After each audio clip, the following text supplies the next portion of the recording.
Hassan II n'a jamais eu l'ambition d'être roi. Dans une pièce de la clinique du palais royal de Rabat, le prince héritier Moulay Hassan prend le thé avec les médecins qui viennent de pratiquer une opération bénigne de la cloison nasale sur le roi Mohamed V.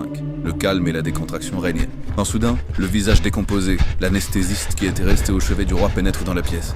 Il a un arrêt cardiaque. Les médecins se précipitent dans la chambre du roi. L'heure suivante, ils tenteront tout pour le faire revivre. À chaque seconde de cette heure, le monde s'effondre un peu plus autour du prince héritier. Le 26 février 1961, Mohamed V disparaît. La veille, sa femme qui le surprit en train de se raser lui demanda tendrement et avec humour « Enfin sire, vous vous rasez la veille d'une opération. N'y aurait-il pas une jolie infirmière dans les parages ?» Ce à quoi le roi a répondu « Il faut que je sois bien pour rencontrer les anges. » Le 4 mars 1961, le prince héritier Moulay Hassan, qui se rêvait brillant second aux côtés de son jeune père, devient Hassan II, roi du Maroc. Mais les ombres qui rôdent au palais conspirent déjà à sa chute. Pour Achad, le premier contact avec l'horreur, c'est le silence de ses premiers moments. Un silence lourd qui transforme les murs en tombes et cette aveuglante absence de lumière.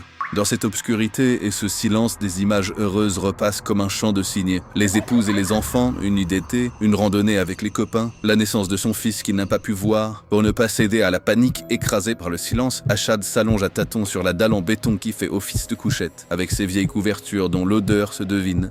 Et se distinguant peu à peu du silence, se levant contre leur grande peine, la voix d'un prisonnier, Ahmed Marzouki, s'élève de la cellule 10.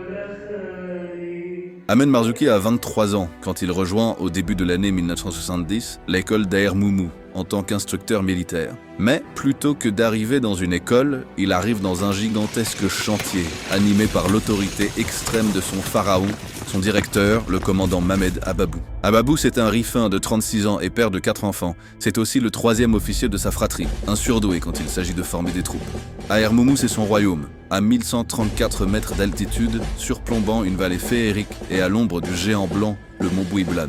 Il y reçoit des dignitaires qui l'impressionnent avec des troupes d'élite à qui il fait faire des exercices de très grande ampleur. Personne ne sort d'Aer Moumou. L'école, en pleine expansion, recrute les officiers qu'elle diplôme pour former les suivants. Un système en boucle fermée au service d'un Ababou connecté jusque tout en haut de l'état-major. Pour tenir le rythme qu'il impose, protégé par des supérieurs complaisants, il met en place une section mafia. Il va réquisitionner le matériel et les machines de chantier à des heures de route à la ronde. Dans ce trafic, Ababou s'enrichissait considérablement.